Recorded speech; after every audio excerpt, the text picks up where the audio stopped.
BA तृतीय वर्ष के द्वितीय प्रश्न पत्र में निर्धारित श्री विशंभरनाथ शर्मा कौशिक द्वारा रचित ताई कहानी के आज हम कथा वस्तु की विशेषताओं का विश्लेषण करने जा रहे हैं। जैसा कि आप सभी लोग जानते हैं कि श्री कौशिक जी आचार्य महावीर प्रसाद द्विवेदी की प्रेरणा से कहानी एवं उपन्यास रचना में प्रवृत्त हुए थे। ये बहुत ही मनमौजी और रसिक स्वभाव के रचनाकार थे। आपकी रचनाओं में हास्य, व्यंग और विनोद विशेष रूप से समाहित रहा है। आपने लगभग 300 कहानियाँ लिखीं जो क्रमशः गल्प मंदिर, प्रेम प्रतिज्ञा, चित्रशाला 2 भागों में, मणिमाला और कल्लोल शीर्षक से आपके संग्रह प्रकाशित हैं। माँ और भिखारिणी आपके प्रसिद्ध उपन्यास हैं। दुबे जी की चिट्ठियाँ उनकी पत्र लेखन कला से संबंधित रचना है। कौशिक जी ने अपने कथा और उपन्यास साहित्य में पारिवारिक एवं सामाजिक समस्याओं का मर्म स्पर्शी चित्रण करते हुए विशिष्ट विन्यास में विशिष्ट शैली में किया है। अपने कथानकों का विकास या कथानकों का विन्यास रचना अर्थात विशिष्ट शैली में किया है। इनकी कहानियों में प्रेमचंद युगीन कहानी कला की सभी विशेषताएं एवं प्रवृत्तियां परिलक्षित होती हैं। जैसा कि मैंने पूर्व के वीडियो में भी बताया था कि यदि हिंदी कहानी के विकास की दृष्टि से देखा जाए तो आप प्रेमचंद स्कूल के प्रसिद्ध और प्रेरणा प्रदान करने वाले कहानीकार थे। कथानक की विशेषताओं का विश्लेषण करने से पूर्व यह आवश्यक है कि हम बहुत संक्षेप में ताई कहानी की कथा वस्तु जान लें। जब हम ताई कहानी को पढ़ते हैं, अध्ययन करते हैं, तो इस कहानी के कथानक में 2 भाइयों का परिवार है। बड़ा भाई जिनका नाम है रामजी दास और छोटे भाई जिनका नाम है कृष्णदास। दोनों ये भाई हैं और वे कपड़े की आढ़त एवं लेन देन का काम करते हैं और दोनों भाई एक साथ संयुक्त परिवार में रहते हैं। बड़े भाई रामजी दास की कोई संतान नहीं है, जबकि छोटे भाई कृष्णदास का एक लड़का जो लगभग आयु में 5 वर्ष का है और नाम उसका मनोहर है, और एक लड़की जिसकी अवस्था लगभग 2 वर्ष है और उस लड़की का नाम चुन्नी है। रामजी दास के स्वयं की कोई संतान नहीं है, किंतु वे अपने छोटे भाई की संतानों को बहुत अधिक प्यार करते हैं। वे अपने मनोहर को, अपने छोटे भाई के पुत्र मनोहर को अपना पुत्र जैसा मानते हैं, परंतु उनकी पत्नी रामेश्वरी को उन बच्चों से अकारण ही ईर्ष्या जलन होती है। वे सदैव अपने पति से अपने स्वयं का बच्चा होने की बात कहकर दुखी होती हैं, कभी जली कटी सुनाती हैं, तो कभी वे अत्यंत भावुक होकर अपनी स्वयं की संतान के लिए चिंतित और व्यथित होती हैं। एक बार बालक मनोहर अपने ताऊ जी से खिलौना रेलगाड़ी लाने को कहता है। वह कहता है कि मैं रेलगाड़ी में चुन्नी और ताऊ जी को बिठाकर ले जाऊंगा, परंतु ताई को नहीं ले जाऊंगा क्योंकि वह हमें प्यार नहीं करती है। यहाँ पर ही हम एक बात कह दें मनोविज्ञान की दृष्टि से कि प्यार और तिरस्कार जितना अधिक छोटी आयु के बच्चे समझते हैं, उतना अन्य अवस्था वालों को समझना मुश्किल होता है। अपनी संतान न होने की बात पर रामजी दास से रामेश्वरी नाराज रहती हैं, क्योंकि वह पंडितों के बताए अनुसार उपाय नहीं करते और वे कभी भी मुल्ला मौलवियों पंडितों, ज्योतिषियों के द्वारा बताए गए उपायों के प्रति अपनी पत्नी रामेश्वरी के से अनास्था व्यक्त करते हैं और उनका मानना है कि कुछ चीज़ें भाग्य से ही प्राप्त होती हैं और उन्होंने अपने इस भाग्य से शायद समझौता कर लिया है कि यदि उनके स्वयं की कोई संतान नहीं तो ये उनका भाग्य है। दूसरी तरफ व्यापारी होने के कारण वो बहुत कर्मशील व्यक्तित्व के स्वामी हैं और वे भाग्य से अधिक कर्म पर विश्वास करते हैं। इस कारण प्रायः रामेश्वरी और रामजी दास अर्थात पति पत्नी में तीखी नोकझोंक होती है।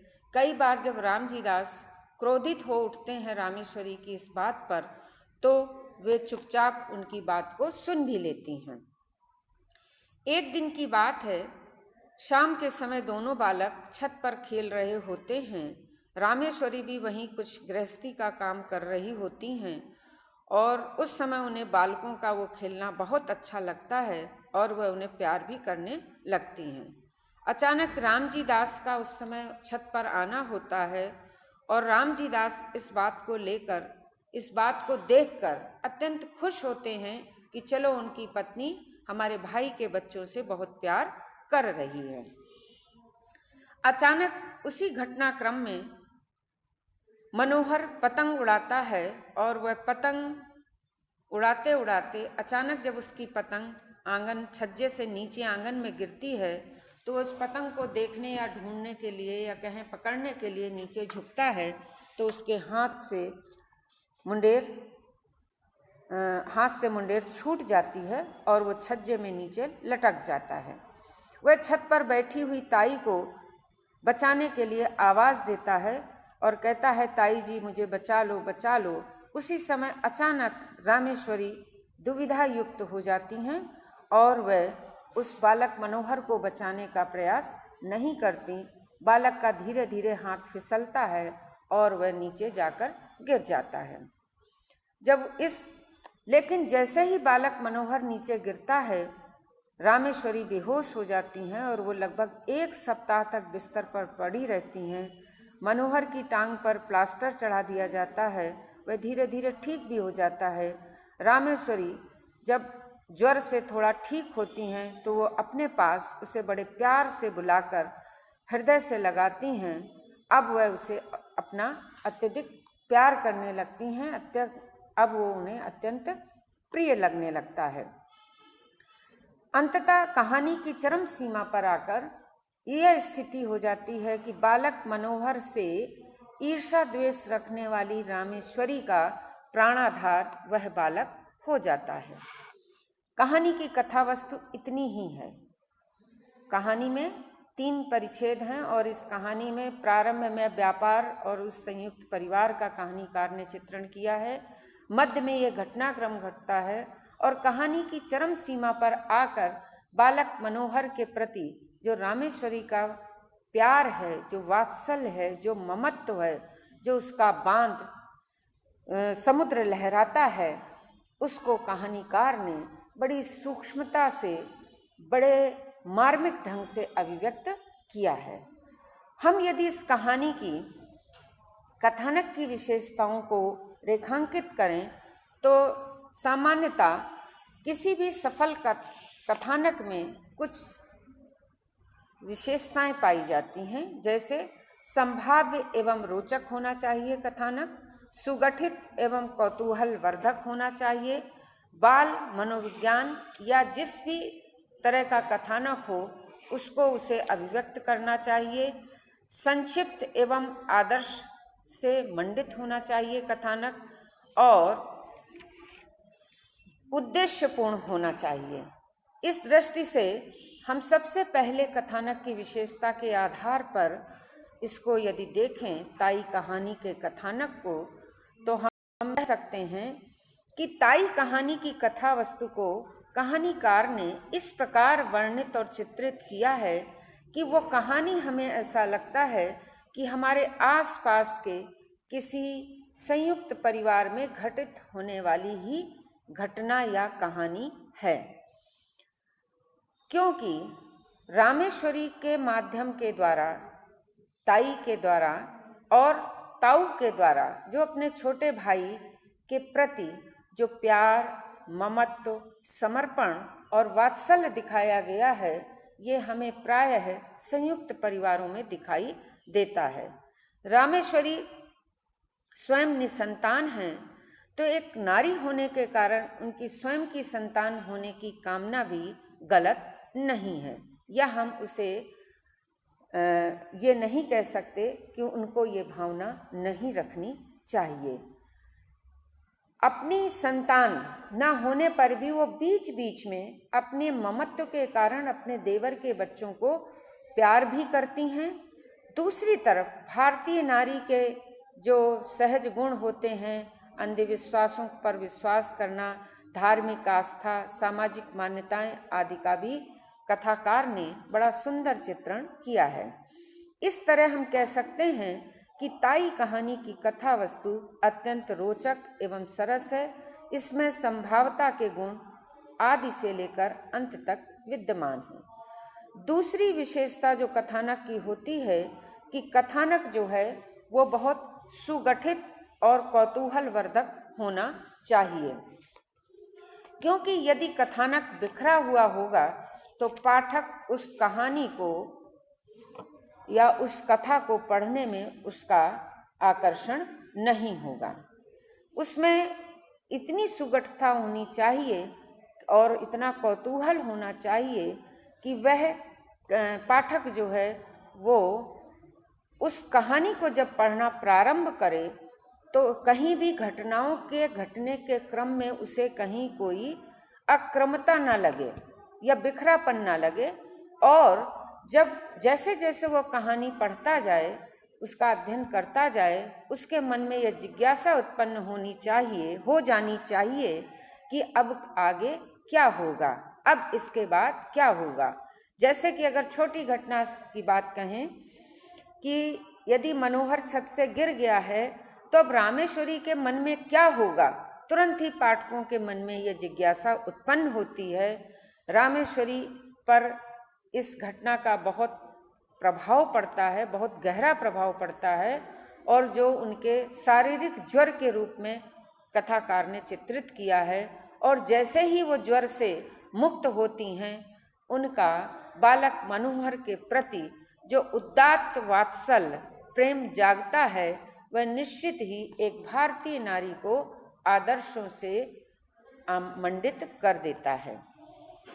कहानी में सुगठता में एक यह भी बात आती है कि घटनाओं और कथाओं में एक तारतम्यता होनी चाहिए, और वो घटनाओं की तारतम्यता और क्रमबद्धता हमें ताई कहानी में मिलती है। प्रारंभ में कथाकार ने एक संयुक्त परिवार का वर्णन किया है, जिसमें 2 भाई हैं, उनका क्या व्यापार है, उनके घर का रहन सहन कैसा है, उनका बड़ा भाई कैसा है, उनका छोटा भाई कैसा है, और आपस में भाइयों का मेलजोल या उनका एक दूसरे के प्रति कैसा विश्वास है। इन घटनाओं का कहानीकार ने वर्णन करते समय अत्यंत ध्यान रखा है, और जिससे ये लगता है कि जो कथा वस्तु है कहानी की, वो अत्यंत सुसंगठित है और कौतूहलवर्धक है। तीसरी विशेषता जो मूलतः इस कहानी की विशेषता है कि इस कहानी ताई कहानी की कथा वस्तु में बाल मनोविज्ञान की बड़ी सुंदर झांकी की गई है। जैसे बच्चों का अपने ताऊ से विशेष रूप से स्नेह करना, घर आते ही ताऊ ताऊ कहकर उनकी गोद में चढ़ जाना, खिलौने के लिए अपने पिता से जिद ना करके ताऊ से उसकी मांग करना, ताऊ का उस मांग को पूरा करना, और जब इस कहानी के घटनाक्रम में एक घटना बताई गई है कि वो रामजी दास से वो बच्चा मनोहर एक रेलगाड़ी मंगवाता है खिलौने वाली, और जब रामजी लाल उसको लाकर दे देते हैं तो वो उस गाड़ी को चलाते हुए कहता है कि मैं इस रेलगाड़ी में ताऊ को बिठाऊंगा और अपनी छोटी बहन चुन्नी को बिठाऊंगा, ताई जी को नहीं बिठाऊंगा, क्योंकि ताई जी जो हैं वो मुझे प्यार नहीं करती। ऐसा सब कुछ होने के बाद भी ताई जी को उसकी बात सुनकर उसके प्रति ईर्ष्या द्वेष जागती है, लेकिन उनकी उपेक्षा से जब वो बालक छज्जे से नीचे आंगन में गिरता है, उसका पैर टूट जाता है, तो ताई का सारी जो ईर्ष्या, द्वेष, उस बालक के प्रति जो घृणा थी, वो सब ममता, वात्सल और प्रेम में बदल जाती है। क्योंकि ये बात हम जानते हैं कि छोटे बच्चे जो हैं वो अपने मन में दुराव छिपाव नहीं रखते। उन्हें उनके साथ जैसा व्यवहार किया जाता है वह उस व्यवहार का तुरंत प्रकटीकरण कर देते हैं। ये बचपन में ही बात होती है। जैसे जैसे बच्चा बड़ा होता जाता है उसमें दुराव छिपाव, छल कपट और दिखावटीपन की आदतों का वातावरण से सीधे धीरे धीरे विकास होने लगता है। अगली विशेषता इस कहानी के कथानक की जो है वह यह है कि यह कहानी का जो कथानक है वो संक्षिप्त है, आदर्शों से मंडित है और उद्देश्यपूर्ण है। हम तीनों विशेषताओं का एक साथ क्रमबद्ध करेंगे। कहानी की कथा वस्तु अत्यंत छोटी है और हम कह सकते हैं कि कहानी लगभग 3 परिच्छेदों में बटी हुई है। पहले में परिवार का वर्णन, दूसरे परिच्छेद में ताई और बच्चों के बीच का जो ईर्ष्या, द्वेष और जो संबंध है उसका वर्णन, और तीसरे परिच्छेद में कहानी या कथानक की चरम सीमा, बालक का छत से गिरना, ताई का उसके प्रति समर्पित हो जाना आदि आदि। आदर्शों से मंडित है। इस कहानी में 2-3 बातें रेखांकित करने योग्य हैं कि एक भारतीय नारी जो है अपने पति के प्रति किस तरह से संवेदनशील होती है और अपने पति पारायण होती है। जो रामजी दास की पत्नी रामेश्वरी हैं, वो कई बार भावुकता में रामजी दास को बहुत कुछ बोलती हैं, लेकिन जब रामजी दास क्रोधित हो जाते हैं तो रामेश्वरी बड़े शांत होकर चुपचाप उनके क्रोध को सहन करती हैं, जो भारतीय नारी के एक सहज गुण बतलाए गए हैं। दूसरा, दोनों भाइयों में जो भ्रातृत्व स्नेह है कि कृष्णदास कभी भी अपने बड़े भाई के कार्यों में, अपने बच्चों को दिए जाने वाले स्नेह में अपनी भाभी के प्रति कोई भी शिकायत दर्ज नहीं करते। हम कह सकते हैं कि इस कहानी में रामजी दास के छोटे भाई कृष्णदास और उनकी पत्नी का तो कहीं नाम भी नहीं आया है, बड़े शांत चित्त होकर, बड़े समर्पित भाव से बड़े भाई के द्वारा बताए गए चिन्हों पर चलते हैं या उनकी बताई गई बातों पर चलते हैं। उनका कहीं कोई विरोध हमें दिखाई नहीं देता। ये एक संयुक्त परिवार का आदर्श है, भारतीय संयुक्त परिवार का। तीसरा, जो एक पढ़े लिखे वातावरण में या कहें पढ़े लिखे शिक्षित समाज में जो अंधविश्वासों का विरोध होना चाहिए, वो कहानीकार ने रामजी दास के द्वारा किया है। क्योंकि जहाँ उनकी पत्नी अंधविश्वासों से, जोशियों के पूजा पाठ और पंडितों के चक्कर में पड़ती हैं, रामजी दास उनका घोर विरोध करते हैं। अगली जो आदर्श हमें इस कहानी में प्रतीत होता है वह यह है कि ये कहानी भाग्य से अधिक कर्म पर विश्वास करने की या कर्मशील बनने की प्रेरणा देती है, जैसा कि रामजी दास के कई कथनों के द्वारा ये बात कही गई है। वे अपने संतान न होने पर ये कहते हैं कि यदि भाग्य में होगी तो हो जाएगी, तुम इन पंडितों, देवी स्थानों या कहें उनके अंधविश्वासों में बताए गए विभिन्न कार्यों में मत पड़ो।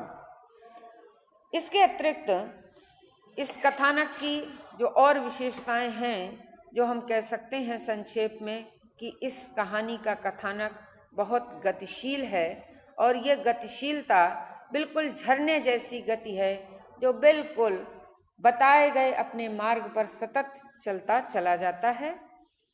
संभावता भी है कहानी में और रोचकता और सहजता का गुण भी इसमें विद्यमान है और जिज्ञासा से युक्त तो है ही ये कथानक और उद्देश्यपूर्ण है, क्योंकि इसका उद्देश्य है कि हमें अपने कर्म पर विश्वास करना चाहिए, भाग्य पर नहीं, और हमें किसी भी प्रकार के अंधविश्वासों के प्रति आस्था नहीं रखनी चाहिए। ईश्वर जो कुछ दे दे हमें सहज रूप से उसे स्वीकार करके बिना दुखी होते हुए उसका उपभोग करना चाहिए या उसको अपने जीवन में उतार लेना चाहिए। इस विवेचन के आधार पर हम कह सकते हैं कि विशंभर नाथ शर्मा कौशिक की स्थायी कहानी की कथा वस्तु अत्यंत रोचक, सरस, विकसित, जिज्ञासापूर्ण, गतिशील, संगठित और जिज्ञासा से युक्त और आदर्श से युक्त है। इसमें एक आदर्श कहानी की कथा वस्तु की सभी विशेषताओं का समावेश हुआ है। यह कथा वस्तु पूर्णतया उत्पाद्य होने पर ऐतिहासिक एवं गरिमामयी लगती है और कथा वस्तु की दृष्टि से ये कौशिक जी की एक श्रेष्ठ प्रतिनिधि कहानी है। धन्यवाद।